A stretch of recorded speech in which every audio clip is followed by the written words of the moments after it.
The passengers on Flight 2845 fell silent as they witnessed the confrontation. Jamal Washington, dressed in a tailored suit, stood frozen in the first-class aisle as Captain Richard Brooks pointed toward Coach. "This isn't your seat, boy. Go back where you belong." No one expected what would happen next. Before we dive into this incredible story, I'd love to hear where you're watching from. Drop your location in the comments, hit that like button, and subscribe to catch more stories of unexpected twists and powerful comebacks. Now, let's find out how this young executive's journey took an unforgettable turn at 30,000 feet. 28-year-old Jamal Washington had always been exceptional. Growing up on the south side of Chicago, he'd been raised by his single mother, Diane, who worked 2 jobs to provide for him. Despite the financial struggles, she had instilled in him an unwavering belief in his abilities and a fierce determination to succeed. "Education is the one thing nobody can take from you," she would tell him each morning before school. And Jamal took those words to heart. He excelled academically, earning a full scholarship to Howard University, where he graduated with honors before completing his MBA with specialization in aviation management. His path hadn't been easy. Throughout his education and early career at regional airlines, Jamal had encountered prejudice in various forms. From professors who seemed surprised by his articulate presentations, to colleagues who attributed his success to diversity quotas rather than merit, he had learned to navigate a world that often underestimated him based on his skin color.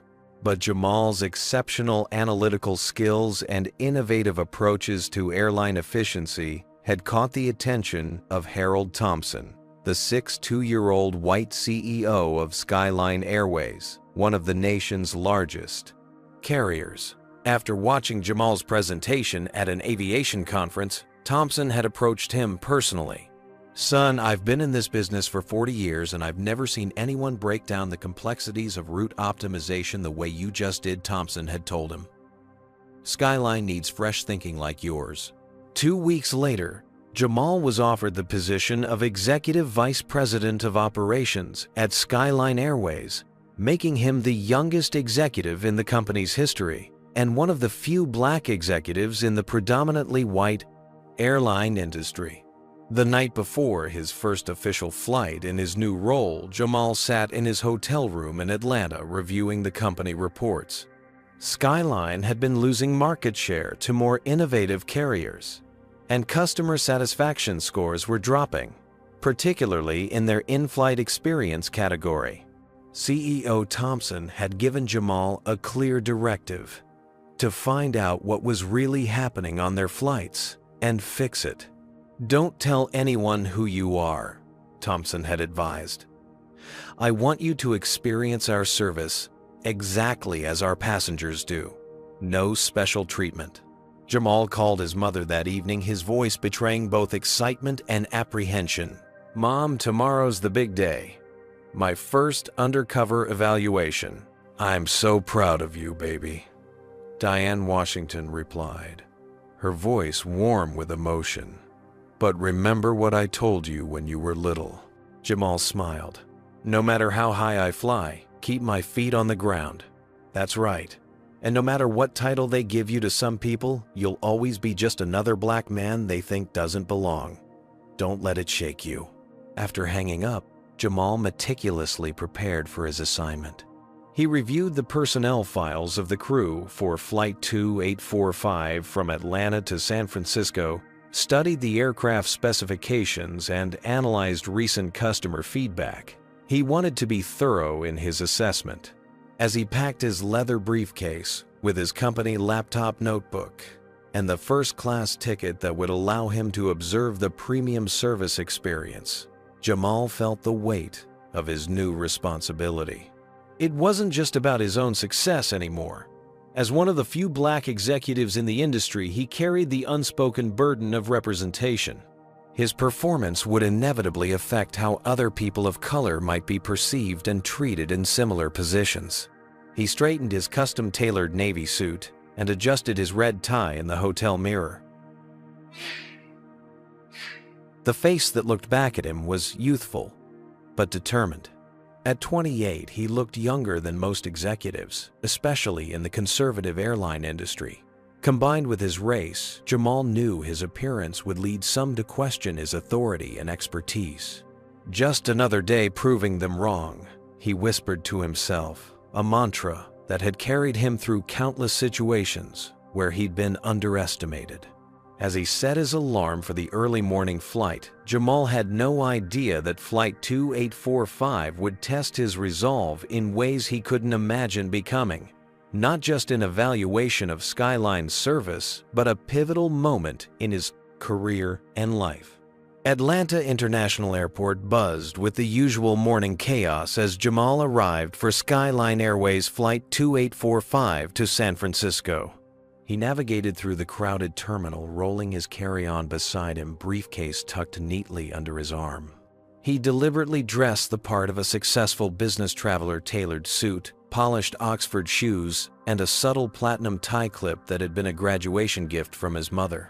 When he reached the priority check-in counter, the gate agent, Melissa Parker, a blonde woman in her mid-40s, glanced up with the practiced smile of someone who had greeted thousands of passengers. That smile faltered slightly when she saw Jamal. "Good morning, Jamal," said, sliding his ID and first-class ticket across the counter. Melissa picked up his documents, her eyes darting between his face and his ID with barely disguised suspicion. "And how did you acquire this ticket, sir?" she asked, emphasizing the last word in a way that suggested it was a courtesy she didn't feel he deserved. "I purchased it," Jamal replied, evenly maintaining eye contact. She examined his ticket again. "This is a first-class ticket. First class is quite expensive." Jamal noticed that the white businessman who had checked in before him hadn't faced similar questioning. "Yes, I'm aware of the cost," he said, his tone pleasant but firm. "I'll need to verify this," she said, tapping at her computer with unnecessary force. There seemed to be a lot of upgrades happening lately.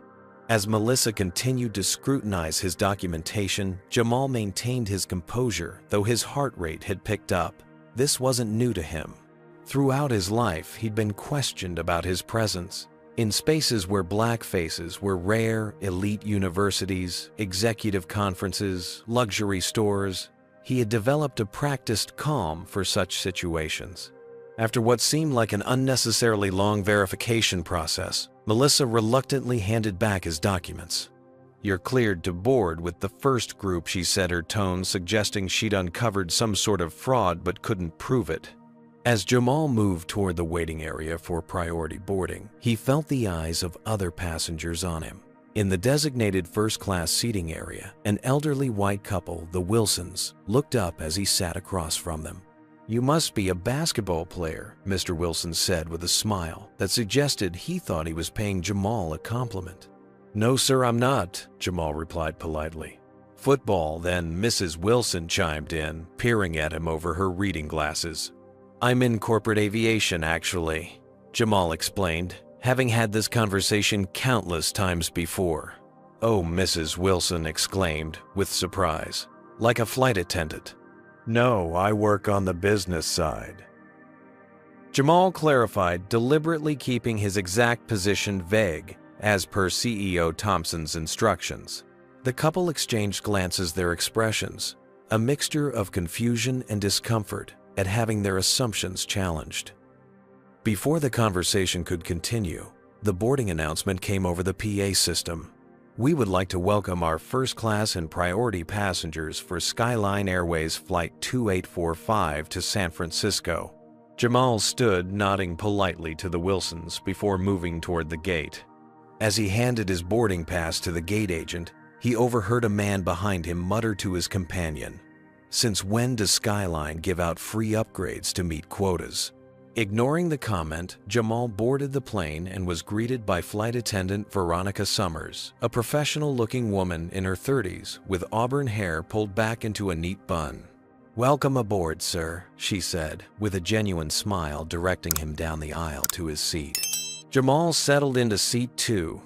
A. A plush window seat in the premium first-class section. As other first-class passengers boarded, he noted their reactions to his presence. Some did a double take, others glanced at their tickets as if to confirm they were in the right cabin, seemingly surprised to be sharing the luxury section with a young black man. From his seat, Jamal could hear snippets of conversation. Must have used points. Probably some diversity program thing. He took out his notebook and discreetly began making notes, recording these initial observations about passenger interactions and subtle biases.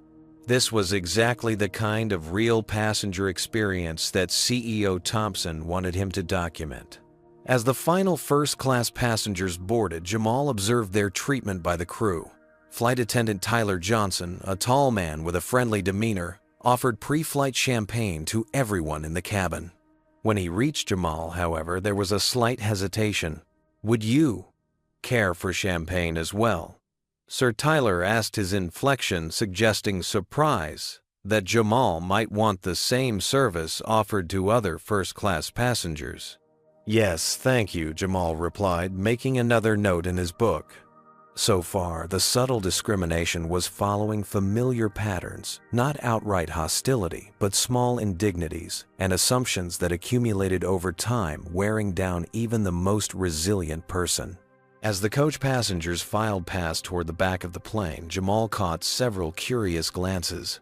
He maintained his professional demeanor, reviewing work documents while sipping his champagne. He was here to do a job, to experience the service as any other first-class passenger would. But already, it was clear that his experience would be anything but typical. Little did he know that the real test was about to begin when the captain emerged from the cockpit for his pre-flight inspection. 20 minutes before scheduled departure, Captain Richard Brooks emerged from the cockpit for his routine pre-flight check. A tall man in his mid-50s with salt and pepper hair and the confident bearing that came with 30 years of flying commercial aircraft, Brooks moved down the aisle with the authority of someone used to being in command. As he walked through first class, his eyes swept over the passengers, offering curt nods to the regulars he recognized. When his gaze landed on Jamal, his expression hardened. He paused, looking Jamal up and down with unconcealed disapproval. "Excuse me," Captain Brooks said loudly enough for nearby passengers to hear. "I believe there's been a mistake." Jamal looked up from his tablet where he'd been reviewing company documents. "Is there a problem, sir?" The captain's eyes narrowed. "This is the first-class cabin. Coach is in the back of the aircraft." He pointed down the aisle toward economy class. "This isn't your seat, boy. Go back where you belong." The word boy hung in the air, loaded with historical weight and condescension. A hush fell over the first-class cabin. Several passengers looked down uncomfortably while others watched with undisguised interest. Jamal felt a familiar tightness in his chest, the physical manifestation of the anger and humiliation that came with such encounters. He had experienced similar situations throughout his life, but it never got easier. Still, years of navigating these waters had taught him control. "I have a first-class ticket," Jamal said, calmly reaching for his boarding pass. "Let me see that," Brooks demanded, snatching the document from Jamal's hand. He examined it with exaggerated scrutiny, as if searching for evidence of forgery. There must be some mix-up at the gate. From the galley, flight attendant Veronica Summers watched the interaction with growing discomfort. She moved toward them, but hesitated, torn between professional duty and reluctance to challenge the captain's authority.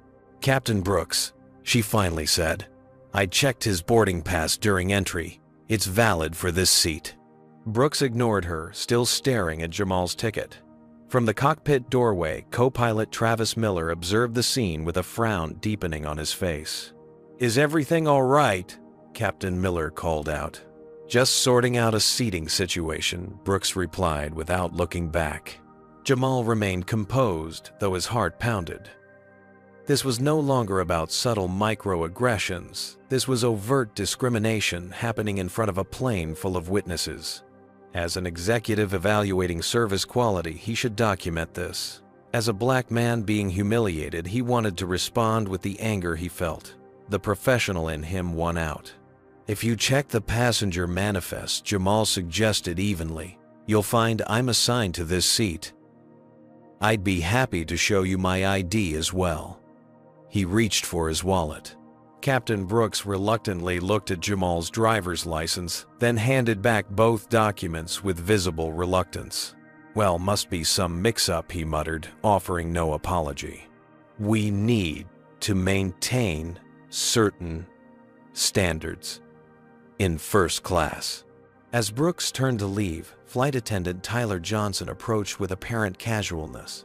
"Can I get you another beverage before takeoff, sir?" he asked Jamal, his eyes communicating an unspoken apology. "Water would be fine, thank you, Jamal," replied, his voice steady despite the adrenaline still coursing through him.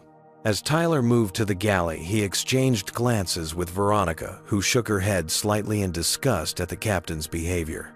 "I can't believe he did that," she whispered when they were out of earshot. "Not the first time," Tyler replied quietly. "Remember that doctor from Nigeria last month?" In his seat, Jamal discreetly added detailed notes about the incident to his evaluation file. His hands were steady, but inside he felt the familiar weight of having to maintain composure in the face of public humiliation. He was both the professional conducting an evaluation and the subject of discrimination, a complex position that illustrated exactly why CEO Thompson had wanted him to experience the airline's service firsthand. An older white businessman across the aisle leaned toward Jamal. "That was completely inappropriate," he said, in a low voice. "You handled it with more grace than I would have." Jamal nodded in acknowledgement. "Unfortunately, it's not an unfamiliar experience." As the final preparations for takeoff began, Jamal noticed other passengers stealing glances at him. Some seemed embarrassed by what they had witnessed, others curious, and a few appeared to share the captain's evident belief that Jamal somehow didn't belong in first class. From his seat, he could hear Captain Brooks making announcements in the cockpit, his voice carrying through the open door as he spoke to the control tower. The same voice that had just called him boy now projected professional authority as he prepared to fly the aircraft. Jamal took a deep breath and refocused on his task. This flight had already provided valuable insights into the airline's culture, though not in the way he had anticipated. The question now was how the rest of the crew would conduct themselves and what actions he would need to recommend once they landed in San Francisco. As the aircraft doors closed and the safety demonstration began, Jamal couldn't help but wonder if things would be different if the crew knew who he really was. He was about to find out. 2 hours into the flight to San Francisco, the tension in the first-class cabin remained palpable. The initial confrontation between Captain Brooks and Jamal had cast a shadow over the otherwise routine service. Jamal sat quietly working on his laptop, reviewing Skyline Airways performance data and adding detailed notes about his observations. Flight attendant Tyler Johnson moved through the cabin, refilling drinks and checking on passengers. When he reached Jamal's seat, he glanced down at the laptop screen. His eyes widened slightly as he noticed the confidential executive dashboard displaying fleet utilization statistics, cost analyses, and internal performance metrics that only senior management would have access to. "Can I get you anything else, sir?" Tyler asked, his tone noticeably more attentive than earlier. "I'm fine for now. Thank you," Jamal replied, catching the shift in the flight attendant's demeanor. As Tyler retreated to the galley, he pulled Veronica aside. "You know the passenger in 2A, the one the captain." Tyler trailed off. "The one Brooks humiliated." "What about him?" Veronica asked, keeping her voice low. "He's looking at executive-level reports on his laptop, like the kind only upper management sees, and his document header said EVP Operational Assessment." Veronica's expression changed from confusion to alarm. EVP, as in Executive Vice President. "I think we need to check the manifest again," Tyler suggested. Veronica pulled out the crew tablet and navigated to the passenger information. She scrolled down to seat 2A. "Jamal Washington," she read. then gasped softly as she saw the notation, Skyline Airways, EVP Operations ONF. "What does conf mean?" Tyler asked. "Confidential," Veronica whispered. "They use that tag for executives traveling incognito." She looked up at Tyler, her face pale. "He's the new EVP that Thompson hired, the one they announced last month." Tyler ran a hand through his hair. "The one who's supposed to be reviewing service quality and making recommendations for major changes." Veronica nodded slowly. "And Brooks called him Boy and tried to send him to coach." "We need to call ground staff to confirm," Tyler said, reaching for the crew phone. While the flight attendants made their discreet inquiries, Jamal continued his evaluation. His seatmate Benjamin Hayes, a marketing executive in his 40s, had witnessed the earlier confrontation and now attempted conversation. "Quite a start to the flight," Hayes commented. "I fly this route twice a month and I've never seen Captain Brooks act that way before." "Really?" Jamal asked, genuinely curious. "So this behavior isn't typical?" Well, Hayes hesitated. "I've seen him be brusque with staff, but never with passengers, especially not first-class passengers." The implication hung in the air that Brooks' behavior seemed specifically targeted at Jamal's race. Their conversation was interrupted by the captain's voice over the PA system. "Ladies and gentlemen, this is Captain Brooks speaking. We're cruising at 37000 feet. Weather in San Francisco looks clear, and we should arrive on schedule. Our flight attendants will continue to provide the high-quality service that our premium passengers expect from Skyline Airways service that maintains our traditional standards." The emphasis on traditional standards wasn't lost on Jamal or several other passengers who exchanged glances at the thinly veiled reference. In the galley, Veronica hung up the crew phone, her expression grave, as she turned to Tyler. "Ground confirmed it. He's not just an executive, he's the executive. Thompson's protege. He's conducting an undercover evaluation of in-flight service quality."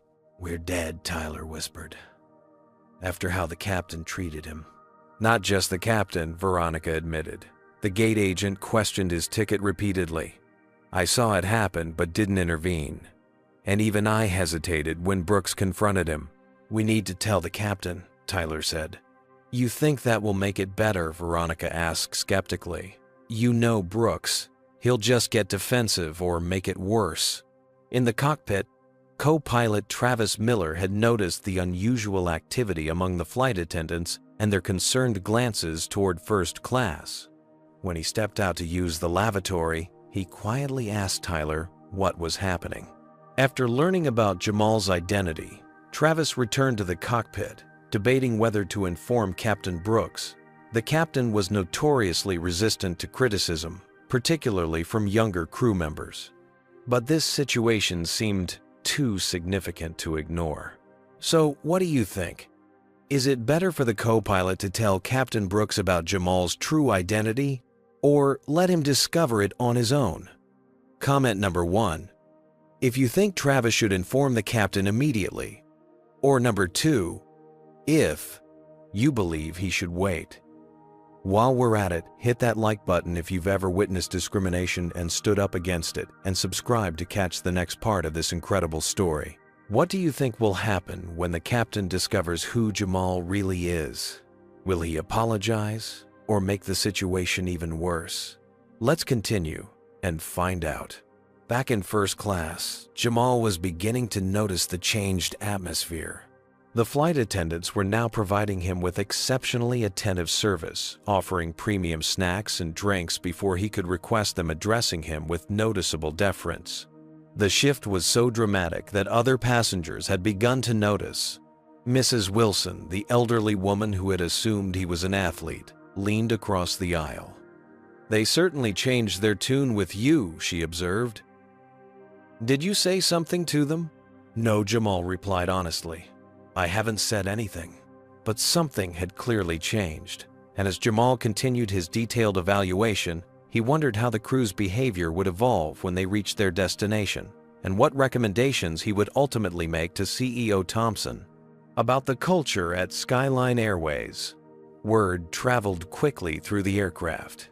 Like a game of telephone at 37,000 feet, the revelation of Jamal Washington's true identity transformed from whispered speculation in the galley to confirmed fact among the crew within minutes. He's the new executive VP, Veronica quietly informed senior flight attendant Regina Martinez in economy class, the one Thompson personally recruited to overhaul operations. "Are you serious?"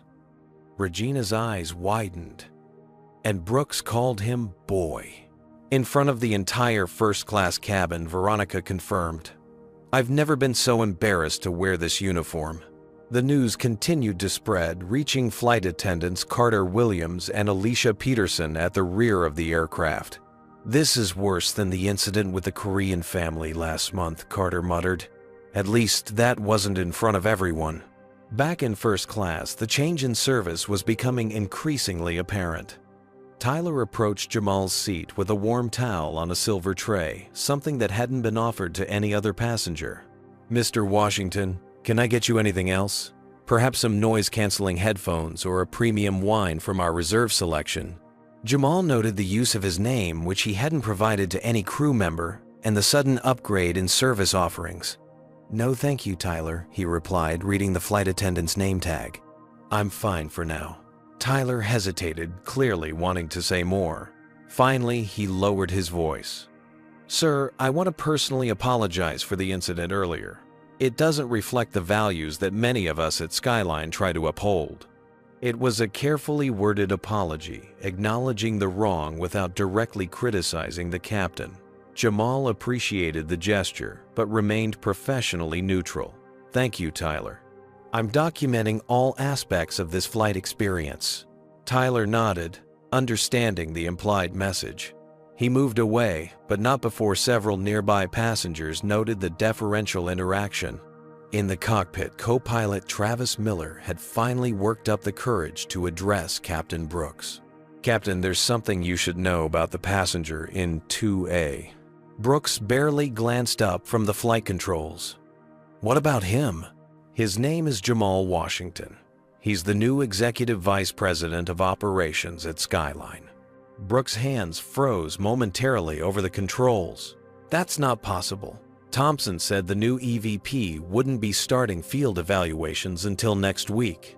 Ground staff confirmed it. "He's conducting an undercover service quality assessment." The captain's face flushed red, either from embarrassment or anger. Perhaps both. "Why wasn't I informed before takeoff?" "That's the point of an undercover assessment, isn't it?" Travis replied carefully. "To experience service as it really is." Brooks fell silent, his jaw tightening. After several tense moments, he spoke again. "It doesn't matter who he is. If he wants to play these games, fine. I've been flying for Skyline for 28 years. He's been with the company for what, a month? We'll see who Thompson listens to when this is over." Travis recognized the defensive response as typical of Brooks, who had always struggled to acknowledge mistakes. But he also knew this situation was far more serious than the captain's usual conflicts with crew members. Meanwhile, in the main cabin, news had begun to leak to the passengers. The Wilsons, who had earlier assumed Jamal was an athlete, were now visibly embarrassed as they learned bits of information from overhearing crew conversations. "We made such fools of ourselves," Mrs. Wilson whispered to her husband. "An executive at his age, and we treated him like we always do," Mr. Wilson finished sadly. "Always making assumptions." Benjamin Hayes, Jamal's seatmate, had picked up on the changing dynamic as well. "I've been flying Skyline for 15 years, he told Jamal. "I've never seen flight attendants this attentive. Something's changed in the last hour." Jamal smiled diplomatically. "Perhaps they're just providing good service." "No, it's more than that," Hayes insisted. "The way they're looking at you, it's like they're afraid." He studied Jamal more carefully. "You're not just another passenger, are you?" "We're all just passengers, trying to reach our destination." Jamal replied, neither confirming nor denying. Hayes laughed. "Diplomatic answer. Well, whoever you are, you handled that situation with the captain with remarkable composure. Most people would have lost their cool. When you experience these situations often enough, you develop a certain resilience, Jamal explained, though it never gets easier. This honest admission seemed to affect Hayes deeply. I've never had to develop that kind of resilience, he acknowledged. I've never had to. In economy class, the news continued to spread. Jamal didn't know it, but several black passengers and coach had witnessed the earlier confrontation during boarding. One of them, Dr. Keisha Johnson, a professor at UC Berkeley, had been about to speak up before Jamal handled the situation himself. When she overheard flight attendants discussing Jamal's position, she felt a complex mixture of emotions, pride in his achievement and position of authority, anger at how he'd been treated despite his status, and the sobering realization that even executive credentials couldn't shield black passengers from discrimination. "It shouldn't matter if he's an executive or not," she remarked to her seatmate. "No one should be treated that way." At Skyline headquarters in Dallas, CEO Harold Thompson was reviewing a preliminary report that Jamal had managed to send through the aircraft's Wi-Fi before takeoff. The report documented the gate agent's behavior and included a brief note about captain confrontation details to follow. Thompson frowned, immediately concerned. He picked up his phone to call the operations center. "This is Thompson. I need status updates on Flight 2845 from Atlanta to San Francisco. And I need them in real time." Back on the aircraft, Captain Brooks's voice came over the PA system again, noticeably stiffer than before. "Ladies and gentlemen, we've begun our initial descent into the San Francisco area. Flight attendants, prepare the cabin for arrival." Jamal closed his laptop, having completed a thorough evaluation report. Beyond the obvious incident with the captain, he had documented dozens of subtler issues. Disparities in service based on perceived status, operational inefficiencies, and moments of excellent service that offered hope for improvement.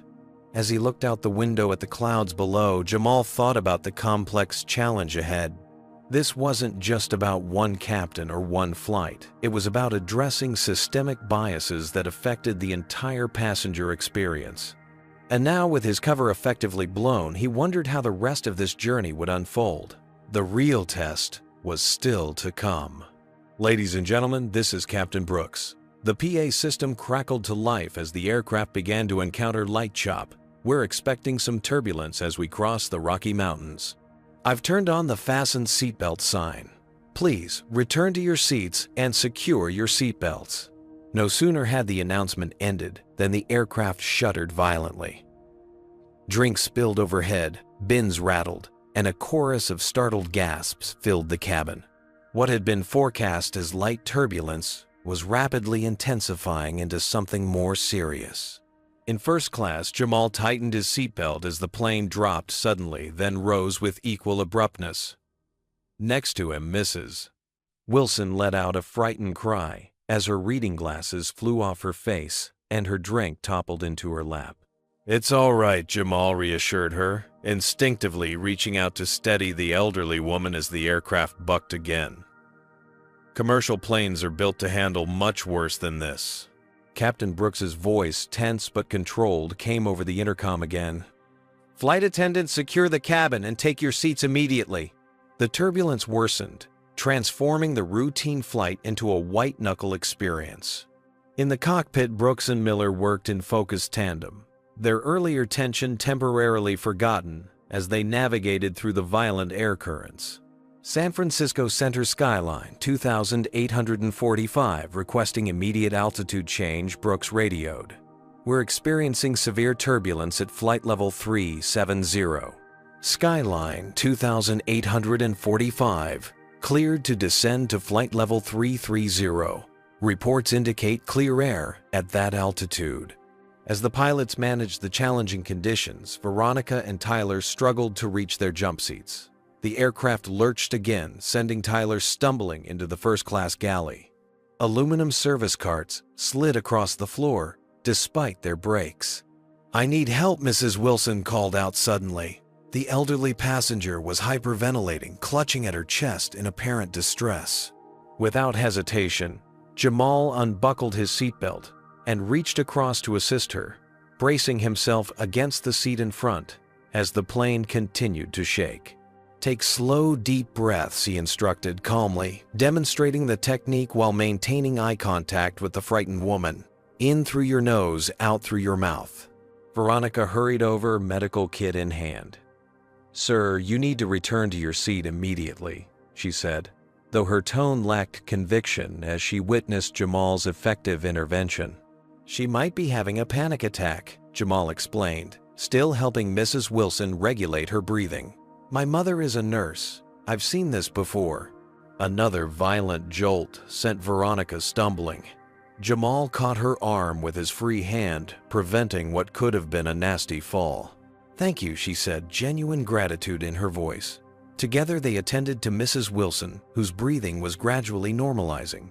Throughout the cabin, passengers gripped armrests and prayed as the turbulence continued. Yet amid the chaos, an unexpected moment of community emerged as passengers looked out for one another, offering reassurance, helping secure loose items, and providing comfort to those most frightened. In the cockpit, Brooks and Miller worked methodically to navigate the difficult conditions.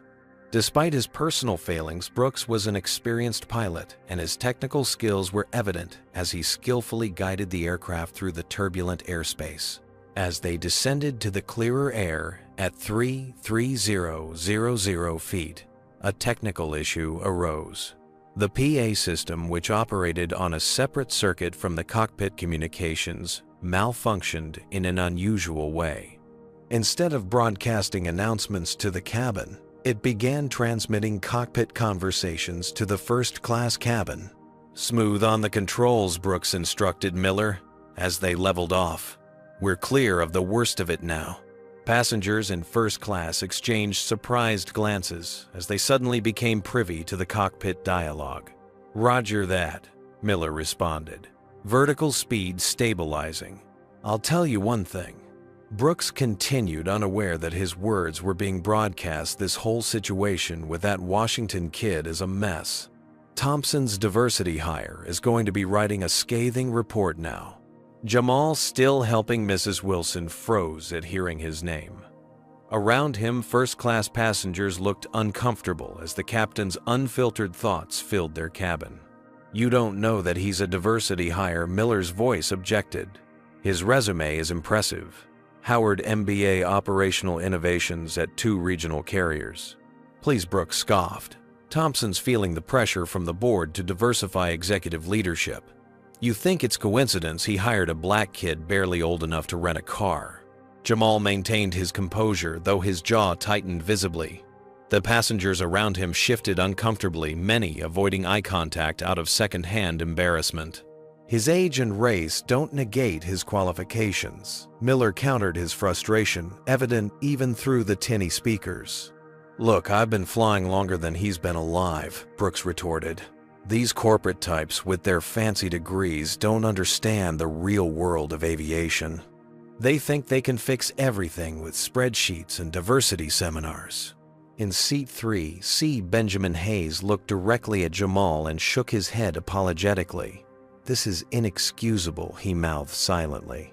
Veronica, who had been attending to another passenger, returned to find the first-class cabin eerily quiet despite the ongoing turbulence.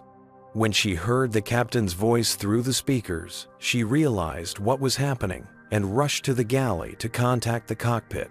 "Captain, the PA system is malfunctioning," she reported urgently through the interphone. "Your conversation is being broadcast to first class." There was a moment of stunned silence from the cockpit. "Understood." Brooks finally responded, his voice tight. "We'll reset the system." The cabin fell silent as the PA system was shut down. The turbulence had eased considerably, but the atmosphere in first class remained charged with tension. Mrs. Wilson, now recovered from her panic attack, placed a wrinkled hand on Jamal's arm. "Thank you, young man," she said earnestly, "and I'm sorry for everything." Jamal nodded acknowledgement, his expression thoughtful as he made his way back to his seat. He had just witnessed both the worst and the best of Skyline Airways in the span of minutes. Captain Brooks' prejudice contrasted sharply with co-pilot Miller's defense and the moment of human connection that had emerged during the crisis. As the aircraft stabilized and the seatbelt sign was switched off, Veronica approached Jamal. Mr. Washington, I want you to know that I'll be filing a report about the PA system incident. It was completely unprofessional, and it doesn't represent all of us at Skyline. I appreciate that, Veronica, Jamal replied. I've noted both the problems and the positive moments in my evaluation. Your assistance during the turbulence was exemplary.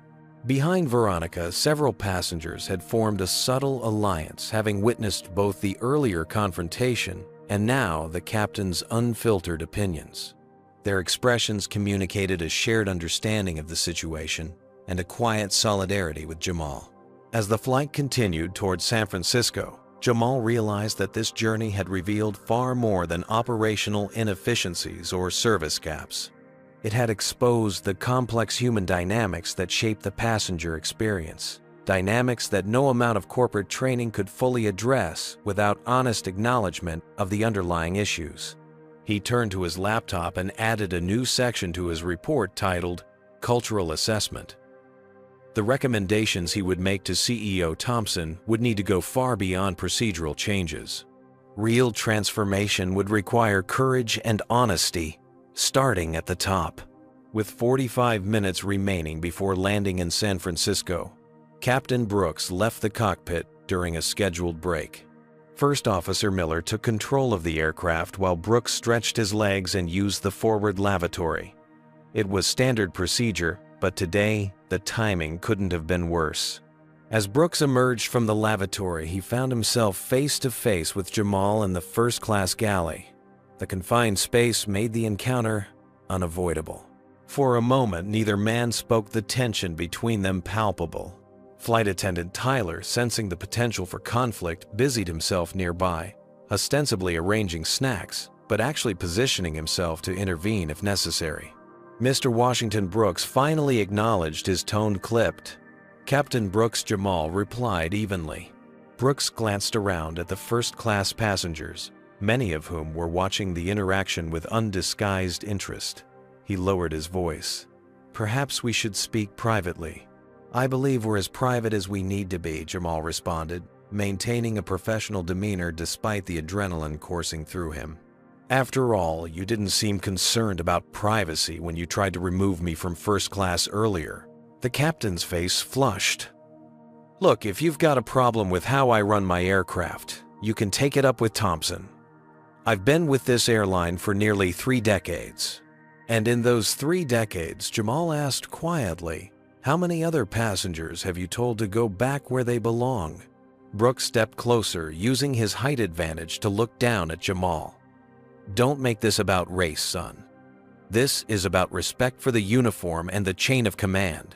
You corporate types coming in with your fancy degrees thinking you understand aviation better than those of us who've spent our lives in the air. This isn't about degrees or corporate politics, Jamal countered, refusing to be intimidated. It's about basic human dignity. Every passenger deserves to be treated with respect, regardless of their appearance. You're playing the race card, Brooks accused, his voice rising slightly despite his attempt to keep the conversation contained, using it to climb the corporate ladder. Several passengers audibly gasped at the captain's words. Tyler stepped forward, concern evident on his face. Captain, perhaps. Brooks waved him off dismissively. Stay out of this, Johnson. Jamal remained composed, though his eyes flashed with controlled anger. Let me be clear, Captain Brooks. I didn't need any card to earn my position. My work speaks for itself. And right now, your work is speaking volumes about the culture at Skyline Airways. From his pocket, Jamal produced a small notebook where he'd been documenting the flight. In the last 3 hours, I've observed 17 instances of differential treatment based on perceived passenger status or race. I've noted operational inefficiencies that cost this airline approximately $6,000 per flight, and I've witnessed both exemplary service and inexcusable behavior from crew members." He closed the notebook deliberately. "My evaluation will reflect all of this, the good and the bad. It will be comprehensive, detailed, and above all, fair." Brooks scoffed. "Fair? You came onto my aircraft with an agenda. Thompson sent you to find problems, so of course you found them." "I came to observe reality," Jamal corrected him. "And reality is what I'll report." By now, co-pilot Travis Miller had emerged from the cockpit, having been alerted by a flight attendant about the confrontation. "Everything all right out here?" he asked, his gaze moving between Brooks and Jamal. "Our new EVP and I were just having a frank discussion about airline operations," Brooks said with barely concealed sarcasm. Miller looked at Jamal apologetically. "Mr. Washington, I want to assure you that many of us at Skyline are committed to providing excellent service to all our passengers." "I've noted that as well," First Officer Miller Jamal acknowledged. "Your professionalism during the turbulence was exemplary." From Seat 3B, Benjamin Hayes had been recording portions of the exchange on his phone.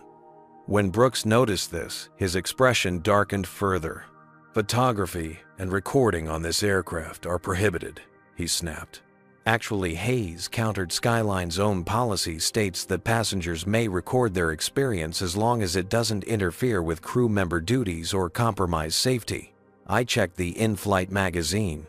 Brooks looked as though he might argue further, but Miller placed a subtle hand on his captain's shoulder. "Sir, we need to prepare for our approach to San Francisco." For a moment, Brooks seemed ready to escalate the situation further. Then, with visible effort, he regained his composure. "This isn't over," he told Jamal quietly before turning to return to the cockpit. "You're right about that," Jamal agreed. "This is just the beginning of necessary changes at Skyline Airways." As Brooks disappeared into the cockpit, a subtle ripple of approval moved through the first-class cabin. Several passengers nodded respectfully to Jamal, while others looked relieved that the confrontation hadn't escalated further. Tyler approached Jamal once the captain was gone. "I'm sorry you had to experience that, sir. For what it's worth, many of us have been hoping for leadership that would address these issues." "Then help me understand them," Jamal replied. "What's working well? What needs to change? The people doing the work every day often have the best insights." Tyler seemed surprised by the genuine invitation to provide input. "Well, for starters, our diversity training is treated as a box-checking exercise rather than meaningful education, and the reporting system for incidents of discrimination has no real accountability." As Tyler shared his perspectives, Veronica joined the conversation, adding her own observations from years of service. For the remainder of the break period, Jamal listened attentively, taking notes and asking clarifying questions. This impromptu focus group in the galley provided Jamal with invaluable insights directly from the frontline staff, the kind of authentic feedback that rarely made it up the chain of command in corporate settings. As the discussion concluded, Jamal thanked the crew members for their honesty. "Change won't happen overnight," he told them, "but it will happen." Returning to his seat, Jamal found Benjamin Hayes waiting with a business card. "I practice employment law," Hayes explained quietly. "If you need a witness statement about what happened today, I'd be happy to provide one." Jamal accepted the card with a nod of thanks. "I hope it won't come to that, but I appreciate the offer." As the aircraft began its descent into San Francisco, Jamal finalized his notes and recommendations. The confrontation with Captain Brooks had been uncomfortable, even painful, but it had also crystallized exactly why CEO Thompson had recruited him to Skyline Airways. This wasn't just about improving service metrics or operational efficiency. It was about transforming a culture that had allowed bias and discrimination to persist unchecked for too long. And despite the challenges ahead, Jamal felt ready for the task. The real work was about to begin. Skyline, 2845 San Francisco approach. Descend and maintain 7,000 feet. Expect vectors for the ILS approach to runway 28R. The air traffic controller's voice crackled through the headsets. Descend to 7000, Skyline 2845. Captain Brooks responded mechanically, his mind clearly elsewhere, despite the complex approach procedure ahead. Inside the cockpit, the tension between Brooks and First Officer Miller was thick enough to cut with a knife. Brooks' hands gripped the controls tightly, his knuckles white as he guided the aircraft through its initial descent. Weather report shows gusting crosswinds at 22 knots. Miller reported, scanning the information on his display. Visibility dropping with marine layer moving in. Under normal circumstances, the challenging conditions would have commanded Brooks' complete attention. San Francisco International was notorious among pilots for its tricky approaches, particularly in changing weather conditions. But today, Brooks seemed distracted, his movements on the controls slightly jerky rather than his usual smooth precision. Captain Miller ventured cautiously, "The approach is getting complicated. Shall we run the checklist?" Brooks nodded curtly, but his eyes kept darting to the cabin door, his mind clearly still processing the confrontation with Jamal. As they worked through the landing preparation, Brooks made a minor error in the sequence. "Sir, we skipped the hydraulic pressure confirmation," Miller pointed out respectfully. "I know the damn checklist," Miller Brooks snapped, though he immediately corrected the oversight. In the first-class cabin, passengers had begun the usual pre-landing rituals, stowing electronic devices, raising seatbacks, finishing final beverages. Jamal observed these activities while completing his evaluation notes, occasionally glancing out the window at the fog-shrouded San Francisco Bay coming into view. The aircraft suddenly shuddered as it encountered a pocket of turbulence more severe than typical approach chop. Several passengers gasped as the plane dropped momentarily before stabilizing. Skyline 2845. "Be advised, we're getting reports of increasing wind shear on final approach," the controller warned. "Use caution." "Understood," Brooks acknowledged. "Request vectors for the RNAV approach instead." The controller provided the new approach instructions, which would give them a slightly different path to the runway, one less affected by the developing wind shear. It was a good call under the circumstances, but it meant reprogramming the flight management computer quickly. As Brooks attempted to input the new approach coordinates, his fingers slipped, entering an incorrect waypoint. Miller noticed immediately. "Captain, that waypoint puts us too close to the terrain," he said quietly. Brooks stared at the screen, seemingly taking longer than usual to process the information. "Right," he finally muttered, correcting the error. Miller's concern was growing by the second. He had flown with Brooks for over 3 years and had never seen him this distracted during a critical phase of flight. The confrontation with Jamal had clearly affected him deeply, perhaps triggering an internal crisis as the captain faced the possibility that his long career might be tarnished by the day's events. San Francisco Tower Skyline 2845 established on the RNAV approach. Runway 28R. Brooks reported as they aligned with their final approach path. Skyline 2845 cleared to land. Runway 28R. Wind 290 at 24, gusting 30 knots. The crosswind had intensified, requiring even more precise handling. Brooks began the final descent, but his corrections for the gusting crosswind seemed delayed and exaggerated. "Speed's bleeding off," Miller noted with growing concern, watching the airspeed indicator drop toward the minimum approach speed.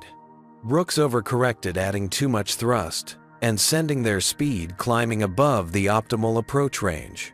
The aircraft's sink rate increased, putting them slightly below the ideal glide path. Passengers felt the unusual motion, the aircraft pitching more than it should during a stable approach.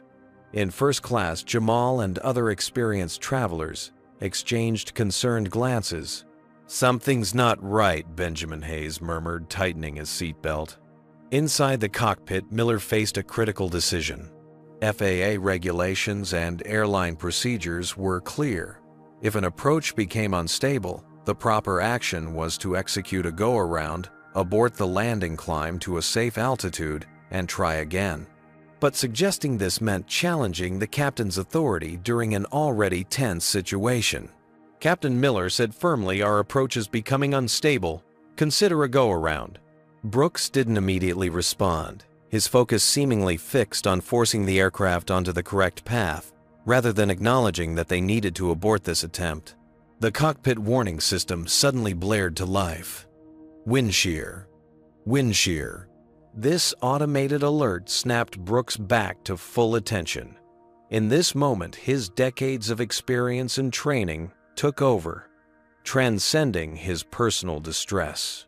With textbook precision, he executed the wind shear escape maneuver, adding full power and establishing the proper climb attitude. Going around, Brooks announced both to the tower and to his first officer, his voice finally steady and professional. "Skyline 2845 executing wind shear escape maneuver. Skyline 2845, roger the go-around. Climb and maintain 3000 feet. Expect vectors for resequencing." As the aircraft climbed away from danger, Brooks seemed to undergo a transformation.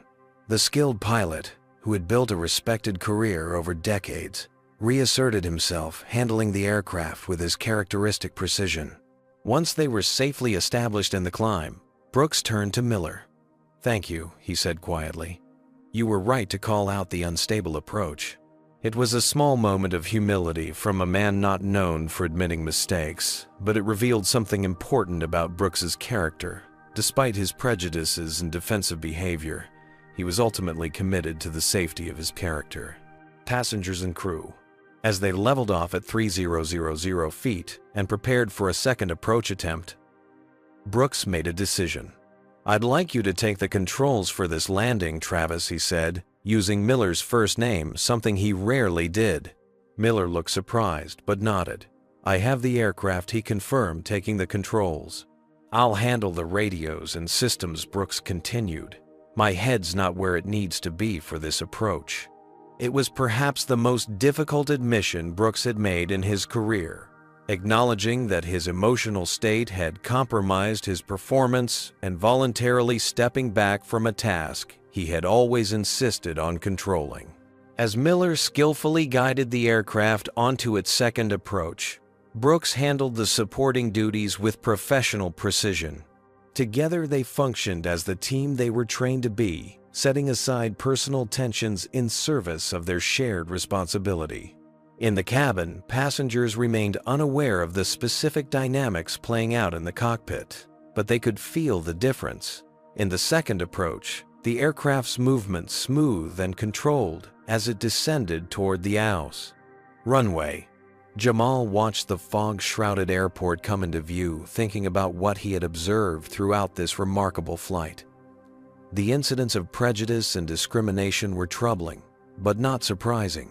What had surprised him was witnessing both the worst and the best of human nature in response to crisis, including Captain Brooks' apparent ability to recognize when his own limitations might endanger others.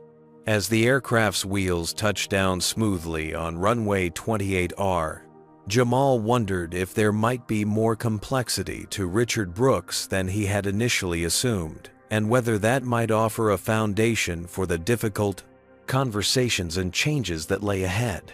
As Flight 2845 taxied to the gate at San Francisco International Airport, an unusual atmosphere pervaded the cabin. The passengers, having witnessed the confrontation and endured the turbulent approach, seemed reluctant to return to the mundane routine of deplaning. Instead, many remained seated even after the seatbelt sign was turned off, as if sensing that this journey's conclusion would be as remarkable as its course. Captain Brooks' voice came over the PA system one final time. "Ladies and gentlemen, welcome to San Francisco. Local time is 2:17 p.m. and the temperature is 65 degrees. On behalf of First Officer Miller, who executed our landing, and our cabin crew, thank you for flying with Skyline Airways today. The standard announcement was delivered with professional courtesy, but notably missing was Brooks's usual jovial sign-off about hoping to see passengers on future flights. Perhaps he too recognized that this had been no ordinary journey. As passengers began to gather their belongings, Veronica approached Jamal. "Mr. Washington, Captain Brooks has requested that you remain on board briefly after other passengers have deplaned. Also, there's someone waiting to meet you at the gate." Jamal nodded, understanding that the confrontation that had begun during boarding would find its resolution here in San Francisco. The deplaning process proceeded normally, with many passengers pausing to exchange meaningful glances with Jamal as they passed his seat. Benjamin Hayes handed him a business card with a personal cell phone number scribbled on the back.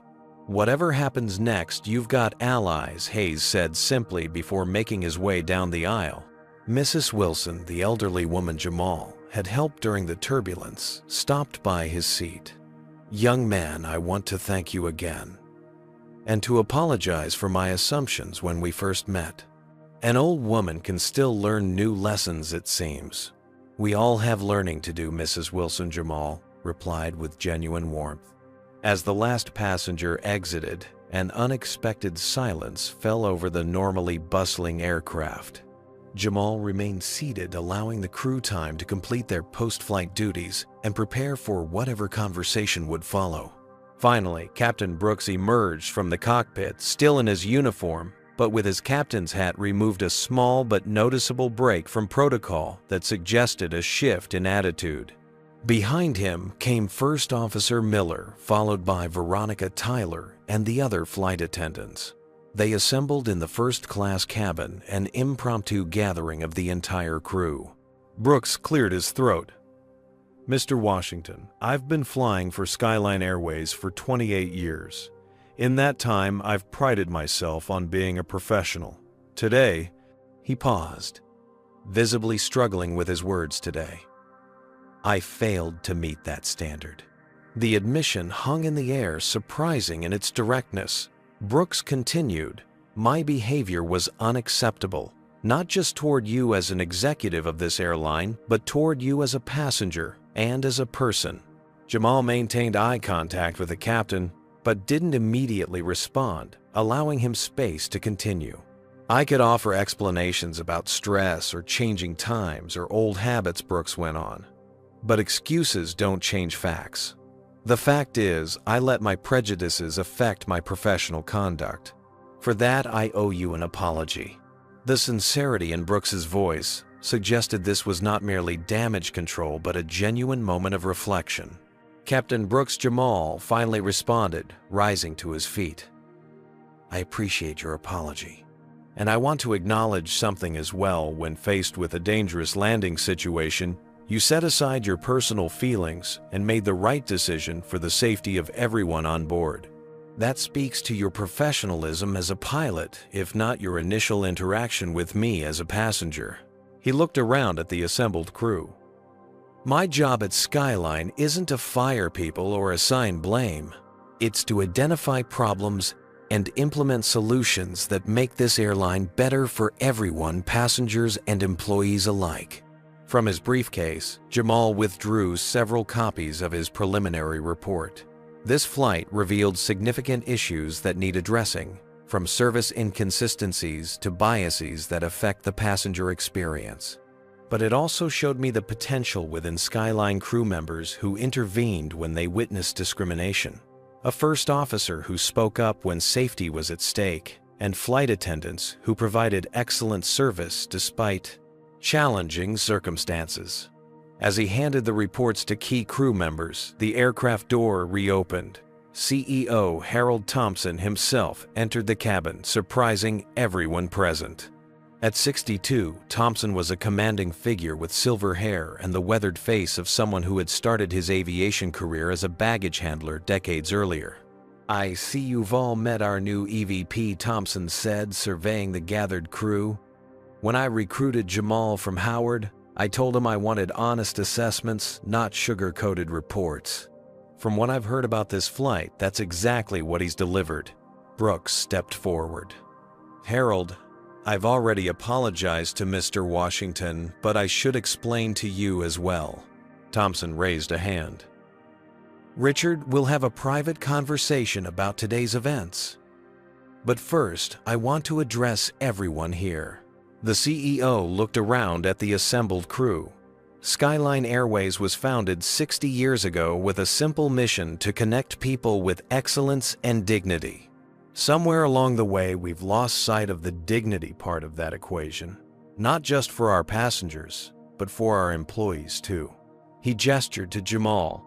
That's why I brought Mr. Washington on board. Not as a token or a diversity hire, as some have suggested, but because he has the vision and courage to help us reclaim what made this airline great in the first place. Thompson turned specifically to Captain Brooks. Richard, you and I have worked together for over 2 decades. I know you're a damn good pilot. But I also know that this incident today wasn't isolated. It was just the first time you encountered a passenger who happened to be in a position to hold you accountable. Brooks' face flushed, but he nodded in acknowledgement of the truth. So here's what happens next, Thompson continued. Mr. Washington will be implementing a comprehensive review of our service protocols, crew training, and company culture. Everyone, and I mean everyone, from me down to our newest hire will participate in this process. The CEO's gaze moved deliberately around the cabin. Change is coming to Skyline Airways. Some of you will embrace it, others will resist it. But all of you will be part of it one way or another. Jamal stepped forward to stand beside Thompson. I'd like to add something important, he said. This isn't about pointing fingers or assigning blame. It's about creating an airline where everyone, regardless of their appearance, background, or position, is treated with respect and dignity. He looked directly at Brooks. Captain, you have decades of valuable experience and technical expertise. That shouldn't be discarded because of mistakes, even serious ones. But moving forward requires acknowledgement, accountability, and a genuine commitment to change. Brooks met Jamal's gaze, a complex mixture of emotions playing across his face. Mr. Washington, he said. Finally, I've spent my career teaching young pilots about the importance of proper procedures and protocols. Perhaps it's time for me to be the student again. It wasn't a grand declaration of transformation, but it was an opening, a willingness to consider change that had been absent before. 1 month later, Jamal Washington stood at Gate 32 at Atlanta International Airport preparing to board another Skyline Airways flight. But this time there was no pretense of anonymity. He wore a company ID badge identifying him as Executive Vice President of Operations, and the gate agents greeted him with genuine respect rather than suspicion. The changes he had begun implementing were still in their early stages, but already showing promising results. A new reporting system allowed crew members to document instances of discrimination without fear of retaliation. Comprehensive training programs were being developed to address both conscious and unconscious biases. And perhaps most significantly, a mentorship initiative paired veteran employees with new hires from diverse backgrounds, creating opportunities for meaningful connection and understanding across different experiences. As Jamal boarded the aircraft, he was greeted by a diverse flight crew led by Captain Travis Miller, recently promoted after demonstrating exceptional leadership during the incident on Flight 2845. And serving as first officer was Keisha Johnson, the professor from UC Berkeley, who had witnessed the confrontation from economy class and subsequently revealed her background as a licensed commercial pilot who had left aviation due to the gross, hostile culture she had encountered. "Welcome aboard, Mr. Washington," Miller said with genuine warmth. "Thank you, Captain Miller," Jamal replied. "How's the new position treating you?" "Still adjusting, but it's a welcome challenge," Miller admitted. "And our new mentorship program is making a real difference. Even Captain Brooks has taken on 2 mentees." Jamal raised an eyebrow in surprise. "Brooks is participating in the mentorship program." Voluntarily, Miller confirmed. He still has his moments, but he's making an effort. That's more than many expected. As Jamal settled into his seat, he reflected on the journey that had begun with that confrontation in the aisle just 1 month earlier. The road ahead would not be easy. Changing entrenched attitudes and systems never was. Some veteran employees had resisted the new initiatives, and a few had chosen early retirement rather than adapt. But watching the diverse crew work together with professional precision, Jamal felt cautiously optimistic. Real change was happening at Skyline Airways, not overnight, but incrementally, meaningfully, and with growing momentum. Before takeoff, he made a brief phone call. "Mom, I'm about to head back to San Francisco." "Yes, things are going well." "Remember Captain Brooks, the one I told you about?" He smiled slightly. "Let's just say people can surprise you sometimes." As the aircraft doors closed and the safety demonstration began, Jamal looked out the window at the Atlanta skyline. His mother had been right, as she so often was. No matter how high he flew, he needed to keep his feet on the ground. Because the work of creating a more equitable world in aviation and beyond was as challenging as it was essential. But for the first time in a long while, Jamal Washington felt the winds of change beginning to lift everyone higher. Jamal Washington's journey on Flight 2845 teaches us several powerful lessons about confronting discrimination and creating meaningful change. First, maintaining dignity and composure in the face of prejudice isn't weakness, it's strategic strength.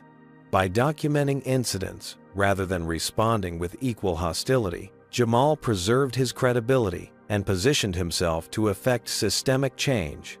Second, true leadership isn't about wielding power over others, but empowering people to grow. Jamal didn't seek to punish Captain Brooks, but instead created pathways for transformation through accountability and education.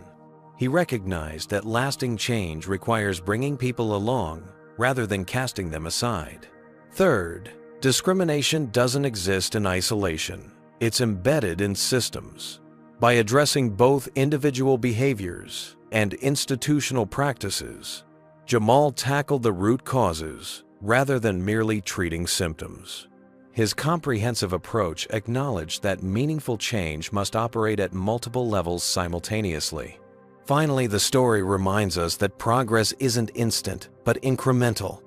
Even Brooks, despite his initial hostility, showed capacity for growth when given appropriate structure and incentive. This suggests that, with the right approach, even entrenched attitudes can evolve over time. What would you do? If you were in Jamal's position, would you have responded with the same composure? Share your thoughts in the comments below. If you've witnessed or experienced discrimination, what strategies helped you navigate that situation? Don't forget to like this video if you found Jamal's journey inspiring. Subscribe for more powerful stories of resilience and transformation, and share with someone who needs to hear that positive change is possible, even in challenging environments. Thank you for watching, and remember, sometimes the most turbulent flights lead to the most meaningful destinations in our collective journey toward equality.